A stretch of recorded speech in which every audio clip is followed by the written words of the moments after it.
I live generally just like hear terrible things and I'm like, yes, another one. And then just like one thing will hit my brain in just the right way that I'm like reactivated and I'm like, God, yeah. What's wrong with these people?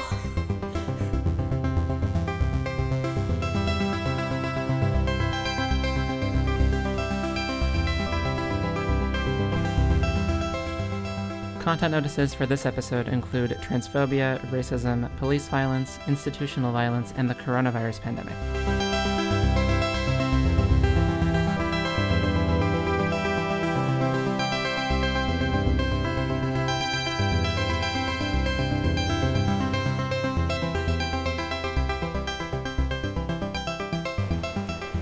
Hello, everyone, and welcome to the Rule 63 podcast. My name is Anna Marie. I use she, her, and her pronouns.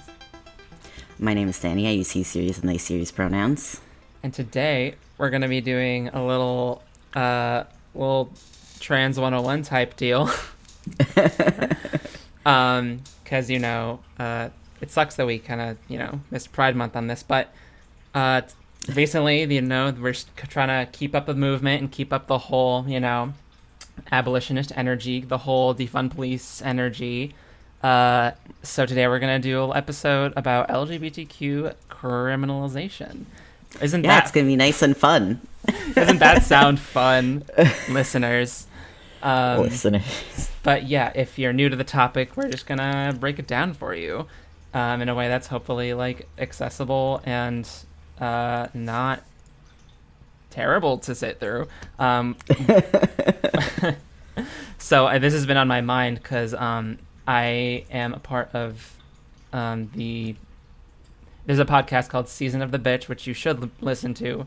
And they have this little abolitionist reading group thing going on where every week they come together and talk about abolitionist reading materials and respond to them. There's a discussion. It's fantastic. And this past week, they actually let me co-lead a discussion because apparently I'm some kind of authority on something, mostly chemical stuff and material science mostly stuff. Chemicals. But I decided to, take it upon myself to lead a discussion on LGBTQ criminalization. So I'm just going to take the thoughts and ideas from that session and milk it for another episode. Neat. But the point is, what's a good segue into this? But criminalization and the queer prison pipeline are very much real things that queer people have to deal with on a semi-regular basis, on a regular basis. And of course, all these issues are intersecting with issues for people of color. And generally exponentially. Exponentially, yes. As we talked about in our Black Trans Lives Matter episode, we're not talking about, individual homicide. We're talking about criminalization and things that educators and other institutions do. We're talking about institutional violence, not so much person-on-person violence. If you want to listen to the Black Trans Lives Matter episode, that would be fantastic. But this is going to be more about institutions like education and housing. So let's go right off the bat. I have this little list right here of different institutional barriers for transgender and gender nonconforming people. First of which is barriers to education. Many trans and gender nonconforming people drop out of school due to harassment and discrimination suffered at all levels of education. Schools are also highly gendered spaces. Students are forced to use gendered bathrooms and locker rooms where they are frequently subjected to violence and persecution. And it goes on and on. I guess this is a question. Schools are a gendered nightmare. Gendered nightmare. This is a question that led to a lot of discussion in the group. What was our experience as queers in schools, Danny? If you want to go into our that. School was really weird though, because there were a lot of really good, positive vibes for the gays. Yeah. But also, there was a lot of not good vibes. Yeah. There was It like was a little bit of just everything. like really stark. Yeah, it wasn't like, oh, it just sucked. It was like there were some absolute shitlords. Mm-hmm. But I would say institutionally, I would not say institutionally. I would say the teachers that I can think of were generally supportive. That's a glimmering review. Under these Generally fine. under these specific circumstances, I can speak of these four specific teachers. Yeah, I mean, there are bigots everywhere, and it's very difficult for schools to kind of stomp that out, given the laws that are currently in place. There is a lot of like overt and covert homophobia and transphobia happening around schools. Your school can have like a robust GSA and I don't know, a big theater program, but there can still be individual homophobes and stuff that can lead to very violent interactions for young and vulnerable queer and trans people. Yeah. And often, like, even if you have a school that's like theoretically supportive, the punishments doled out on any sort of bullying for anything are not super helpful frequently. Yeah. Like, a lot of the times you end up like in a room saying sorry, you know? Yeah. Oh my gosh, do we want to dig into that thing that happened at our high school? No, because then we'll dox ourselves. Okay, well, the footnotes version is there was some incident involving like a kid. I don't know what I can say. It's like actively being aggressively homophobic, and then he was like, it's my First Amendment right. And it's like, I guess. Yeah, the thing is about First Amendment rights is you kind of sign those away when you go to school. Like, remember those like slips you sign at the first day of school that say was you signing away your rights. That was you signing away your First Amendment rights. As a child. Like, yeah, this kid was like saying all these homophobic things and like wearing weird like t-shirts with anti-queer messaging on it, and he tried to make a case that it was his First Amendment rights, which like it's hate speech, first of all, and second of all, you don't have rights. This is a institution of learning. You don't have rights, kid. I have no idea what even happened with that situation, because I was like, I can't deal with these people. I think they just made him change shirts or something, like something very minimal. I guarantee you that. No, I really thought that the school was getting sued, though. I don't remember. I guarantee you that like it was exactly as harsh as a woman who wore a tank top. Yeah. Like any woman wearing any tank top. That was a big thing at our school. Oh my god. Just let girls wear what they want. Just let it happen. But yeah, schools can be a not fun time. I think different people had different experiences in our group. Best case scenario was like a semi-supportive school environment and like a robust theater program. Yeah, we had a mildly okay school, but that means that some people had a terrible fucking time, and some people were fine. Yeah. Did our school have a GSA? Yeah. I was super unaware of the clubs or how to get in them at our school, you know? Yeah. To digress, that was confusing. How did that work? How do I be social in school? Like, I don't know how you joined clubs. I don't know how people did things or found out about things. I'm like, did I just like not use my ears? Yeah. Because I never found out about anything. Sure. I mean, like, I've heard of GSAs that are like all straight people, or GSAs that are all queer people, but they're not out queer people, you know? So it's like, it can only do so much for that in terms of GSAs have to be that way, because otherwise you have to out yourself to be in the GSA. Yeah, exactly. It's really tricky. And all this is to say nothing of like sex education. Like, did we learn about gay sex in sex? I'm really trying to dig deep and think back here for this we didn't episode. learn they just told us how to put on condoms. Yeah, and they showed us pictures of... Taught us anatomy. They showed us pictures of, like, what genitalia looked like with STDs. And they were like, yeah, don't want that, don't you? Yeah, but it wasn't super, like, never have sex. Yeah. It was just, like, if you're stupid Mm-hmm. and don't use a condom, your vagina's gonna hurt. Yeah. It was definitely not abstinence only. If your school was abstinence only, I am very fucking I'm so sorry. Ours is leaning towards something more sex positive, but it's more like... It's, like, not, like, go do it. No, but they're it's not like, actively encouraging. Here's some stuff. Yeah. Imagine sex education that talked about intimacy or enjoying yourself. Oh my god, tell me about it. I'm supposed to... Wait, are you telling me I'm supposed to enjoy myself during sex? This is news to me. What the fuck? Well, that's because you're a woman. Yeah.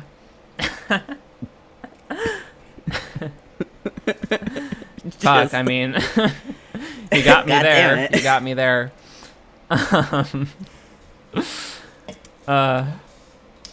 School's Anyway. rough for the queer. I wasn't even like an out queer. I didn't even Yeah, you get weren't gay in along high school. to figuring out my gender deal until much later. But I still had a bad time in school because of a variety of factors regarding like social whatever. Yeah. Yes. But education about like gay issues would have been nice to see. Real robust sex education would have been nice to see. Yeah. But you know, we also had to do that thing that I'm sure people still always have to do. I liked the teacher enough that I'm not gonna complain about it that hard because I'm sure you're a nice person, but having to debate whether gay people should be allowed to get married with like people while you're gay is really fun in your high school classes. Your AP US government or debate club, you know. I'm just like, let's just debate human rights right now. We want to have a good, equal, honest discussion and hear both sides. It's like, I don't need to hear about this. I don't need this. Yeah. I'm so glad that like trans topics were not oh my God. existing at that point. Yeah, our high school was like Honestly. pre-2015 when trans people were invented. Because I would have lost my fucking mind. Oh yeah. I wasn't even trans yet and I would have lost my mind. I would have known because I would have been like, God, I have to kill someone. Maybe. Yeah, I was always like weirdly passionate about transgender issues. But, I mean, that's Mood. Yeah, like going back to my Tumblr days of around high school time, you can like go back and search my like tagged /gender and it's full of angsty posts that I had pre-egg cracking, like years before egg cracking. Yeah. So it's like, oh, I was weirdly passionate about this one specific issue. I wonder why. If only we heard about it in school. If you're an educator and have an opportunity to change your school's curriculum or whatever, and if you can have a conversation with your colleagues that are like, don't debate human rights, well, I mean, put your students in this position. Yeah, I can almost kind of see the benefit to like putting students in that situation, but no. There's volunteering yourself to be in a discussion, and there's like being in your class and your teacher being like, let's debate gay people. You know? Yeah. Let's literally have your classmates tell you in an organized setting that your life doesn't matter. What rights they think you do or do not deserve. Oh God. Yeah. So school, varying degrees across various institutions, but generally leaning towards the not cool side for young queer and trans folks. Next on the list, we can talk about housing. I don't have a whole lot of experience with this one personally, but there are barriers to housing. which is another important part of life. Yeah. So it's written here. Trans and gender nonconforming people, especially young people, are disproportionately represented in homeless and street-based communities. Many people are kicked out of their homes for being transgender or gender nonconforming. All too often, young transgender people are forced to run away from foster care due to sex-segregated group homes and or unsafe family placements, where they are subjected to abuse, harassment, and discrimination. There are very few temporary shelters that are safe for trans people due to lack of staff training about trans issues, sex segregation in facilities, and discrimination and abuse at the hands of shelter employees and other residents. Furthermore, low-income housing options for young people and folks coming out of prisons and jails are generally not trans-friendly and often sex-segregated. Yeah. So that's dumb. so that's dumb. One thing I was thinking of recently, too, just with, like, people and stuff, is, like, if you are just trying to fucking move out, like, and you have to go find a fucking roommate, Mm-hmm. like, Oh God! If you thought finding like a place, you have to go find out if this stranger is gonna like want to murder you. Yeah. Which is like really fun. If you thought like finding a place that will let you keep a dog is hard, Let me tell you something about finding a roommate. I mean, the good thing is those like there's a lot of Facebook groups for it now. Now it's like even if you get to the point that you're like I can pay for a place to live, then you have to go find someone to live with. Mm-hmm. Yeah. Because who can afford to live alone? Very few people in this economy. All the more reason to advocate for like reduced rent or no more rent or no more landlords. And like in a situation where homelessness is overwhelmingly criminalized. Sure. Like people are basically like getting kicked out and being turned into criminals. Yeah, exactly. We've talked about on the show a couple of times how homeless people are criminalized, and even just simple acts as like needing to use a public restroom, like a restroom at a Starbucks or something, can very quickly land you into some tricky situations and probably having to have some sort of encounter with the police. So queer people getting kicked out of their homes because of a lack of acceptance, the issue of like expensive rent, the issue of shelters not being accepting and trans friendly, it all comes together and compounds upon queer and trans people. And like all of these things too is like expensive rent is just like a fucking capitalism issue. But like it's gonna now impact specific groups of people more. And everything's connected and it's terrible. Everything is connected and it's terrible. Is that going to be the theme for this podcast now? That's the theme. Yeah. And if anyone tries to tell you that like women's shelters shouldn't have trans women, just shut that shit down immediately. Just... Oh, I'm sorry. I forgot I was on a recording. Good one. And I was like, God damn it. It's fine.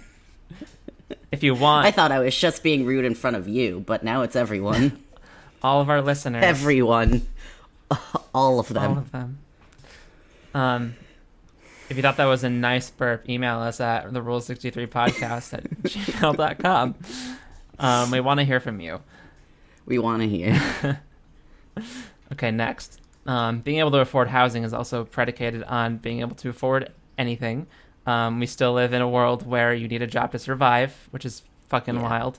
So there are barriers to employment for queer people as well. Acquiring and maintaining employment is challenging for many trans and gender nonconforming people due to discrimination based on gender presentation. Oftentimes, trans people are fired when employers discover that identity documents do not match. Unfortunately, this often leads to trans people being outed by employers or fellow coworkers, which leads to increased rates of violence, harassment, and discrimination in the workplace. The Illinois Human Rights Act was passed to prevent discrimination regarding employment, housing access to financial credit, and public accommodations based on perceived sexual orientation or gender identity.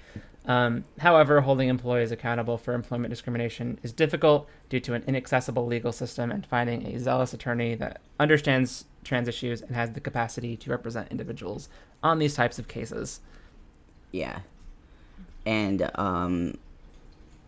another thing that often happens is like that people are basically pushed until they quit, or like their hours are dropped until they quit, and all of this stuff to get rid of them without getting in trouble for firing people. Sure. And as long as we have at-will employment, it's really easy to fire people and just pretend it was for some other reason, which is exciting. Yeah. We talked did we talk briefly about the new SCOTUS ruling? We might have We talked pretty briefly in passing about it. in another episode.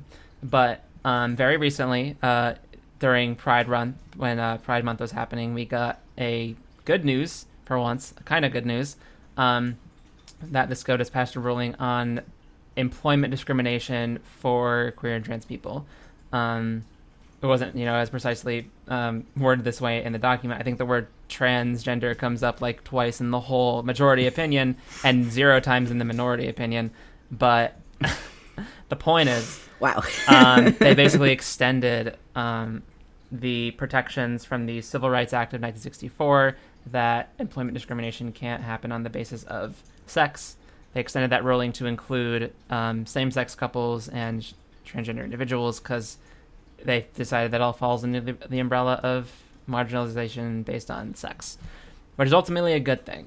But there are limitations to that, which just go more broadly into the limitations of the legal system in general. So one of the main criticisms is, of course, that, like you said, employers can just fire people for whatever reason they want, and as long as the reason on paper is not, them being trans or whatever, then they can pass it through. So I believe you put it best when we talked about it last time, which is just like, this isn't any special protection. Like, trans people are now just exactly as likely as other minority groups to get fired instead of more likely. Because now, if they're stupid enough to put it in writing, you can prove it. Yeah, exactly. But it's really hard to prove employment discrimination anyway, because like it's really hard to have evidence for it, because it's not like people are like typing you up emails like, we hate you because you're trans. It's very get much out like of here in the back door, or whatever you call it, behind the scenes, and hard to prove legally. Actually, someone in our discussion group on this past weekend, shout out to JD if you're listening to this, Josie Danger. She is a lawyer, actually, who works with like labor laws and cases of like labor discrimination. And she basically said that like workplace discrimination cases are basically fucking impossible to win because of this sort of tumultuous thing that we have been talking about. And her reaction to the new SCOTUS ruling was just like, okay, so now instead of the cases just being dismissed completely, they're just going to go and become like a summary judgment or something. I don't know the legalese, I'm not a lawyer, but what was like a 3-year process to deal with a discrimination lawsuit, or if it's even addressed at all, has only become slightly easier. So fuck the justice system. Pretty much. There was also a couple of cases that are really interesting and worth thinking about. I can share with you a news article about T.S. Candy and her movement to stop the Walking While Trans bill, which is essentially, the article is like, Walking While Trans bill is the Stop and Frisk 2.0, and it's basically a law deliberately designed to stop trans people of color, particularly like sex workers. One of the components of the law is like, if you're caught with condoms in New York City, they can take you in, like the police can take you in, which is ridiculous, especially because that cis men, bizarre. It's so bizarre, among other because like there's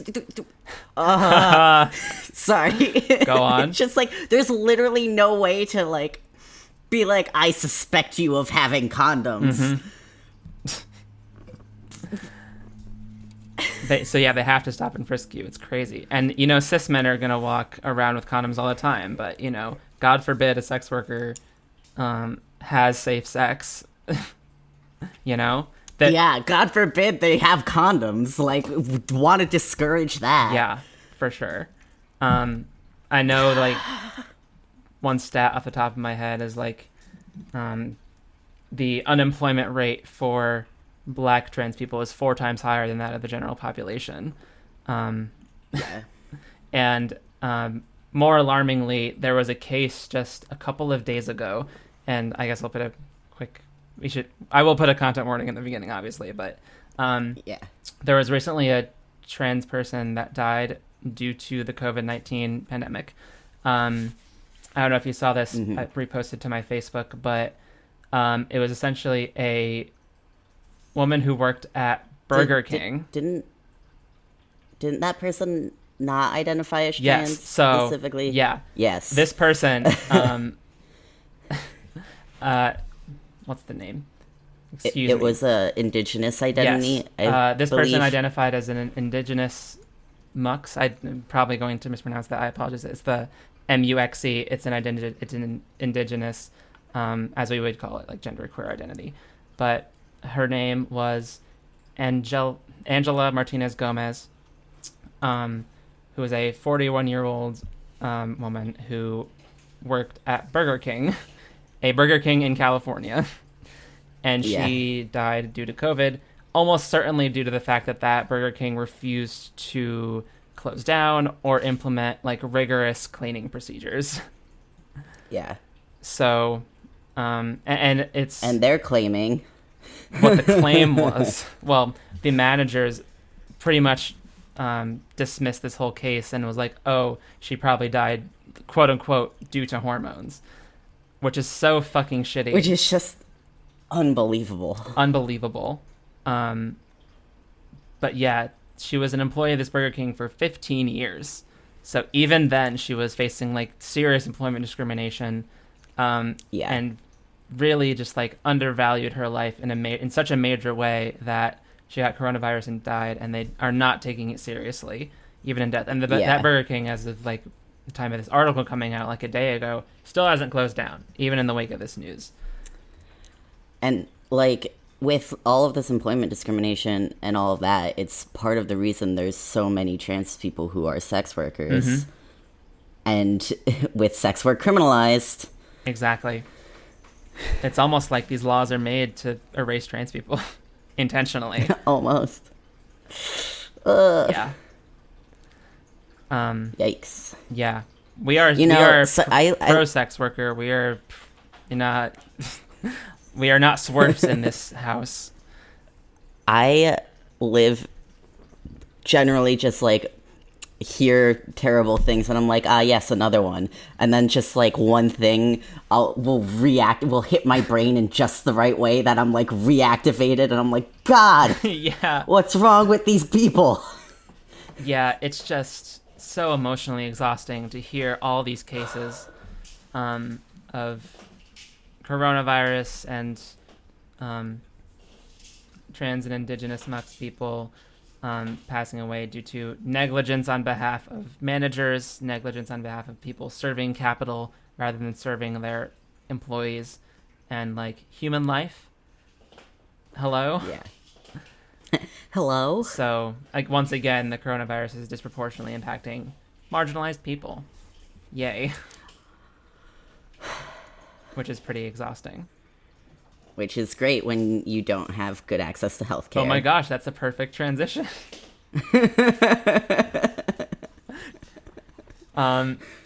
So there are barriers to medical care as well. We did a whole episode on this, actually. We did. Trans medical gatekeeping. What was that, like episode 6 or something? Like one of the very early ones. Yeah. But just to summarize, for those who have health care, most transgender-related medical care is specifically not covered by health insurance companies. It is difficult to find doctors that understand trans-related healthcare needs and who do not further discriminate against trans people in vulnerable medical settings. The vast majority of medical providers do not provide gender-affirming medical care and utilize transphobic standards of care that counteract informed consent models used for non-trans specific medical care. Gender-affirming healthcare includes, but is not limited to, providing access to hormone therapy without extensive requirements and psychological evaluations, providing information about trans-specific healthcare, and rejecting the notion that all people transition in the same way and have the same needs. As a result of the pervasive discrimination within medical systems and institutions, trans people face persistent medical problems including lack of affirming OBGYN care, widespread use of street-acquired hormone therapy, and disproportionate rates of depression and suicide. Additionally, basic medical needs often go untreated due to the lack of access to resources and the fear of facing harassment and discrimination in medical settings, including emergency rooms, hospitals, and doctors' offices. Another thing that I haven't really talked about is that there's also with the fact that insurance companies frequently don't cover surgeries and stuff. There's a decent number. I don't have stats of trans dudes who then go to a cheap plastic surgeon and get a botched top surgery, and then you can't legally go after anyone if you don't have money, so you're just kind of fucked. Yeah. So, which isn't you're not institutionally fucked, but you're fucked. You're definitely fucked. Yeah. Oh, that's very true. Something that always shocks people, and I tell them, is that of the 100 plus endocrinology offices in Connecticut, only 2 of them offer HRT. Yeah. And there are other methods to get HRT. For instance, Connecticut's actually a fairly good place. We have, Planned Parenthoods that give it not give it away, but you can get it they with the do right informed process consent. and things. My university has trans healthcare as part of their healthcare plan, which is great, but that is not the case in other places. And as a result, those 2 endocrinology offices that do HRT are obviously flooded with requests, and it can be months to get even a consultation appointment to start hormones or to get surgery. Yeah. And then this is just access to trans-specific healthcare, but then you deal with trying to go to a doctor, and they're I can't prescribe you anything because I don't know what hormones are, and all of this shit. So you also, when you do try to get just general healthcare, doctors suddenly don't have brains anymore. There's a phenomenon known as trans broken arm syndrome. Where there was a real life case where someone came into the hospital with a broken arm, and the doctors were just not sure how to treat them because they thought that whatever they would do would somehow impact that person's HRT. Hint, hint, it would not. You can basically picture it like this. Half the human population is on testosterone, they're doing just fine. Half the human population is on estrogen, and they're not doing great, but they're doing okay. And that's not because of the estrogen thing. Yeah. So, well, it's we definitely need to do more medical studies about how stuff specifically affects trans people. But also, until those things have been done, we're not without any clue. Yeah, absolutely. We have logical steps to make here. It's fine. The only thing that happened to me when I started taking estrogen is my alcohol tolerance decreased. 1 glass of wine, and that I'm good. And you're asleep. Yeah, so I don't think that will seriously impact my hospitalization procedure in most cases, I guess. But even so, just training doctors on that's this not issue. even to mention people just straight up dying because doctors don't treat them. Yeah. We're the broken arm thing is whatever, you can be funny enough about it, but people literally have died over this. Yeah, over uninformed doctors who weren't properly trained on the issues. So, yeah, it's a serious institutional barrier to overcome. And, yeah. There's a little note here on the side about political participation. barriers to political participation. Due to disproportionate criminalization, many trans people suffer collateral consequences as a result of criminal convictions and incarceration. In Illinois, again, individuals who are incarcerated are barred from voting and as a result are not able to influence the political process and change transphobic laws. So, you are growing up trans or queer or whatever, you face discrimination in school because of institutional violence, you face discrimination at home because you have shitty parents, maybe. You're kicked out of your home by your shitty parents, you can't get housing, you can't get employment, or you're discriminated at your job in a serious way. You get sick and can't go to the doctor because of barriers in medical access. All of that eventually ends up inevitably in you going to prison. Yeah. And all of these factors and now you can't vote anymore. Yes, and all these factors are intersecting, and they come right down upon trans people, particularly trans people of color who face all the various forms of institutional violence that people of color face. Yeah. And yeah, the prison system is fucked, by the way. There you go. Defund the police, abolition now. That's my hot take of the episode. We've done a few episodes about how cops are bad and why prisons are bad, but yeah, suffice it to say, I have another abolition resource this week. Oh, good. Let's do it. Yet another. Mm-hmm. It's a self-guided course syllabus thing that you can do with a group of people. And do a discussion group, and it's broken up in weeks. So there Sounds you go. Amazing. You'll put that in the episode description and on our website. Yeah, I will. Can't wait.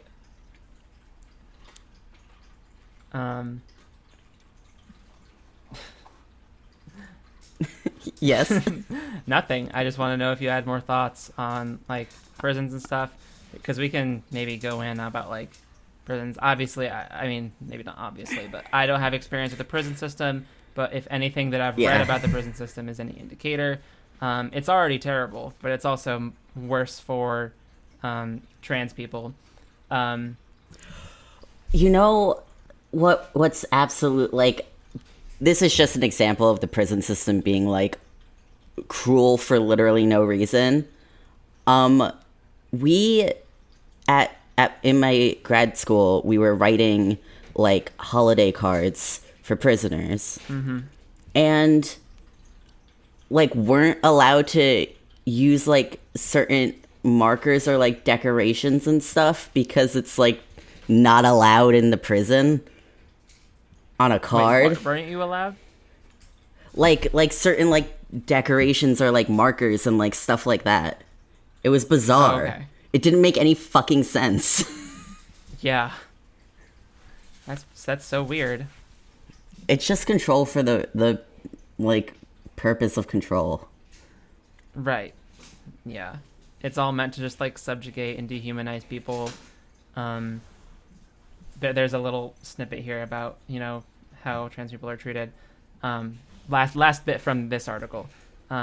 Once arrested, trans people are subjected to harsh discrimination, violence, and harassment at the hands of police officers and correctional officers. Incarcerated trans people are placed in sex-segregated facilities, usually removed from hormones, stripped from gender-affirming clothing, and oftentimes are placed in harsher conditions than non-transgender detainees, such as solitary confinement and medical wards.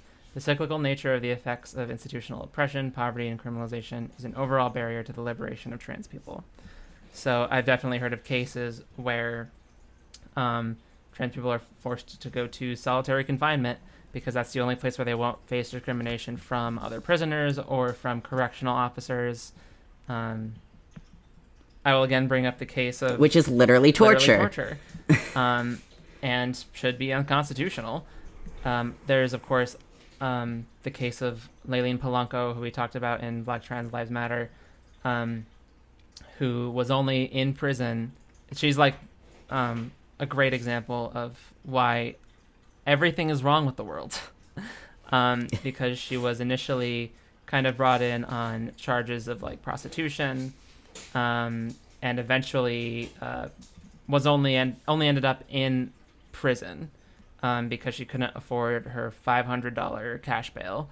And then she ended up in solitary confinement somehow, where she wasn't checked in on regularly, and because of her pre-existing medical condition, again, barriers to medical care, unfortunately passed away of an epileptic seizure while not being checked on by correctional officers. So it's just and that's just the bail system being terrible. It's so many things. It's a whole extra system. It's being terrible. It's the criminalization of sex work. It's the bail system. It's cops in general, the correctional system, the prison system in general. It's awful. And it all comes down on trans people of color. I also tried to do a little digging on how non-binary people were treated in prisons, and the jury is still out on this one. Most of the time, they're just assorted with their quote-unquote birth sex. And there are different views on how to deal with that within the existing system. And they're all bad because we should just get rid of prisons. Like, there's like... pretty much. Making new woke gender-neutral prisons. Yeah, that's not a solution. Yeah, it's not a real solution that'll actually last. We can't, retrofit... woke gender-neutral prisons. We can't retrofit... God. I'm sorry. That's the future the liberals want. It's...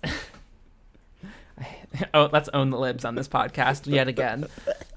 We can't retrofit non-binary and gender non-conforming people into the existing system. We need to destroy the existing fucking system. Yeah. Yeah.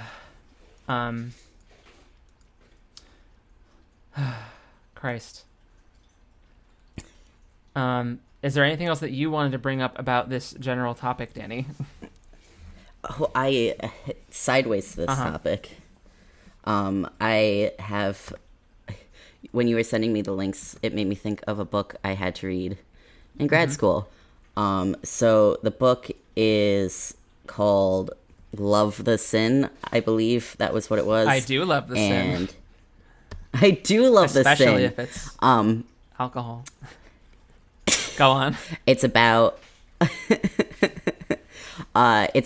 basically gay rights and sexual freedom and religious freedom and religious tolerance in the United States. That's a lot of things. So I will describe. So the basic argument of the book is tolerance language is not great. I tolerate you, Danny. That's it. Basically for that reason. And so let me use my brain. Go ahead. Obviously tolerance assumes that there has to be something to be tolerated. So you're creating a hierarchy. And so that's happening both in tolerating gay people, which we heard a lot as a tolerance a lot as a thing about LGBT people, at least when we were growing up. And this book was published a little bit ago. So I don't know if that's necessarily how we're still talking about it that much, but I remember it at the time. And obviously, religious tolerance has very frequently been sort of the way a lot of conversations about religious freedom have been framed as well. And they also point out that when there's a public in America, there's the American public, and the American public is concerned about gay people, which means that gay people are not in the American public. And this is how media reports this thing. But that American public is also the group that is constructing our conversation about morality. And our conversations about morality are what are constructing our laws, and particularly our laws about sex. And as things stand, the dominant discourse, the dominant framework for that conversation is Christianity. And if you talk about something that's not Christianity to like try to make an argument in this framework, you still have to basically do it under the terms of Christianity. Mm-hmm. And so first they argue that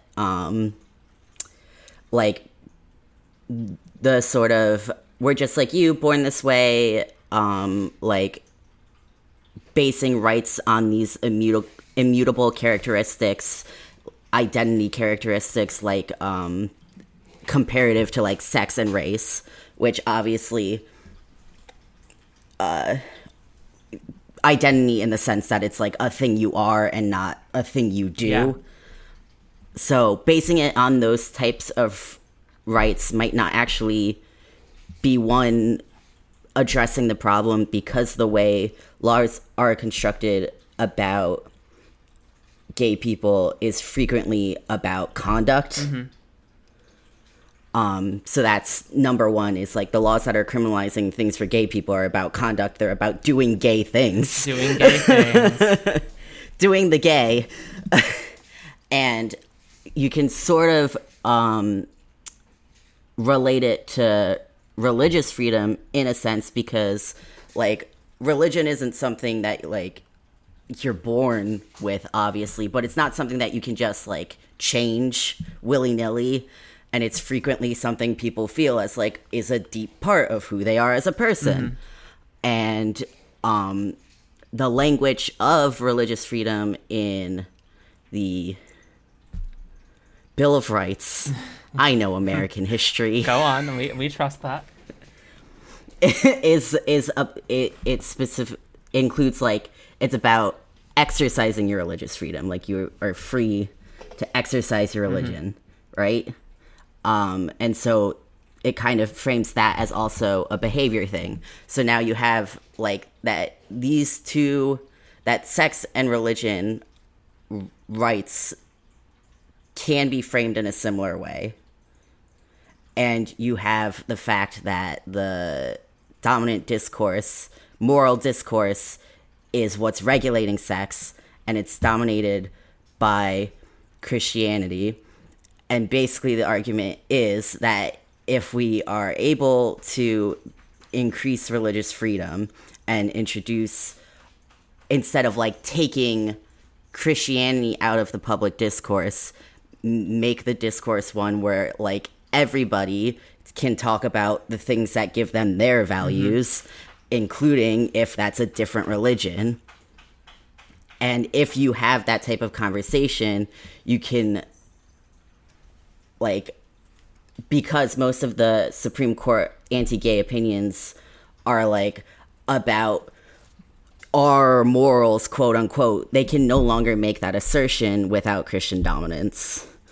And so basically better actual religious freedom, and not religious freedom in the way that like the Republican Party means it, is a really important path to actual sexual freedom, instead of just having this like centrist, if you can pretend to be heterosexual and fit yourself into our framework, then you're good.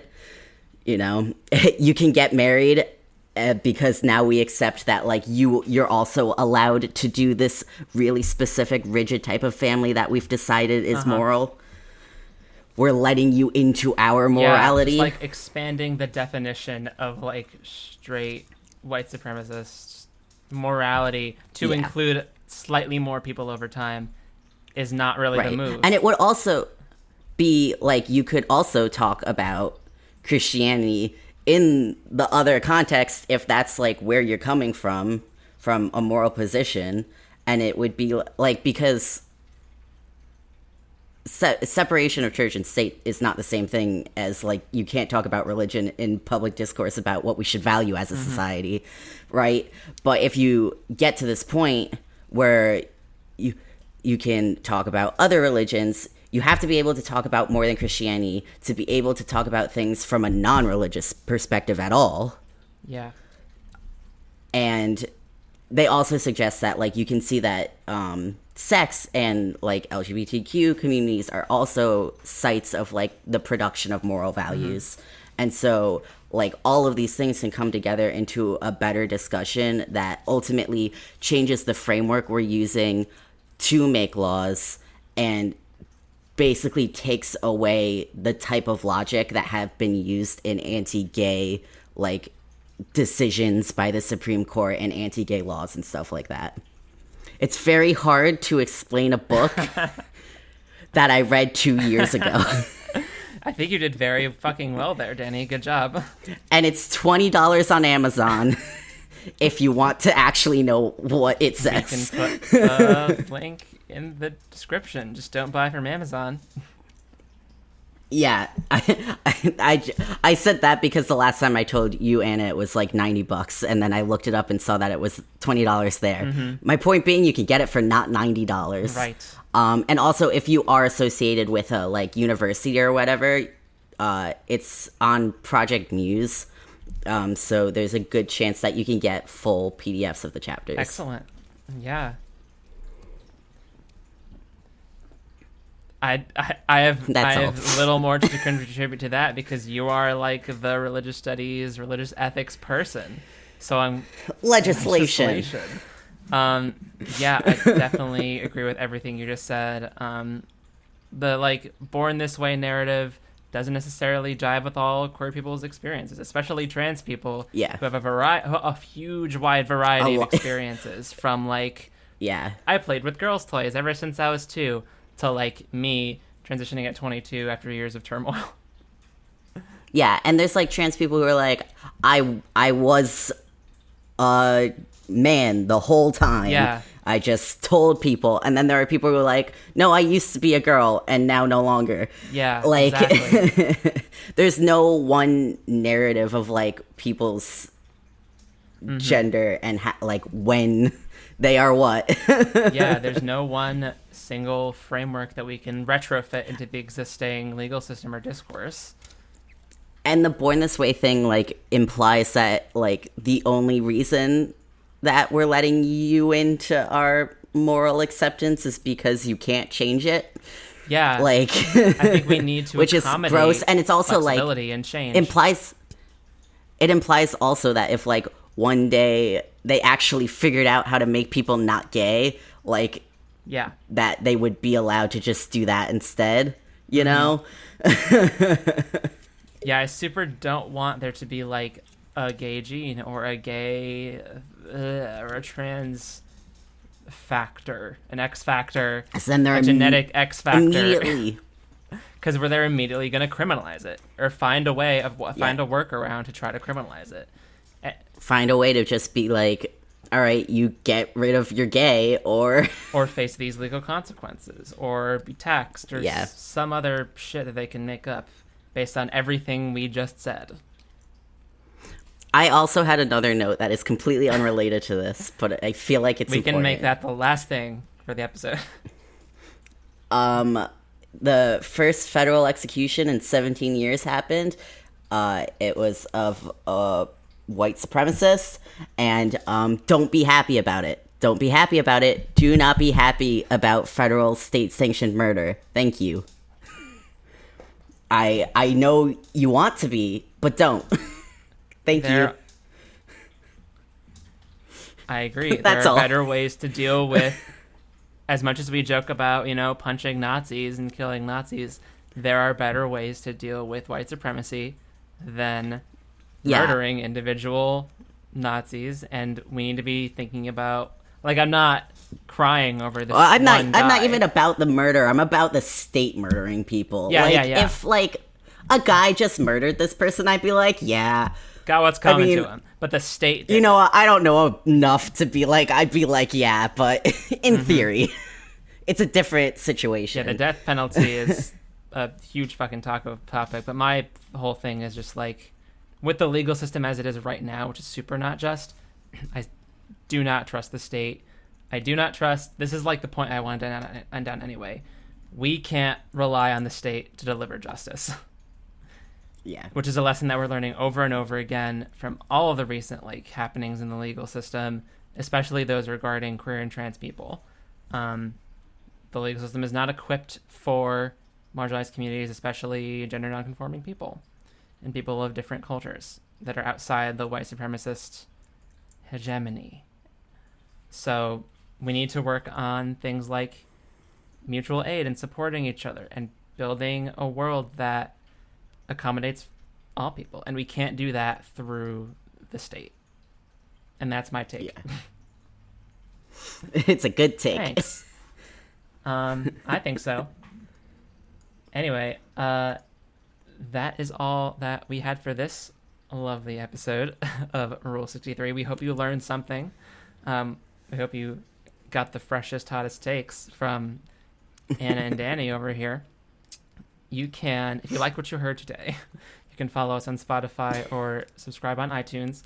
If you like what you heard, please leave a review and follow our work. And if you really liked what you did, you can become a Patreon, Patreon supporter, where you can become a Patreon. You can become a Patreon supporter where you get access to bonus content, monthly streams. It's a great time. You get to chat with us. And you can follow us on all the social medias, Facebook, Twitter, Instagram. All the info for that is in the Rule63podcast.com, which you can find in the episode description, along with all the other resources we mentioned in this episode. Yes. Anything else, Danny? I think that's it. Great. Thanks for listening, folks. Bye. Bye.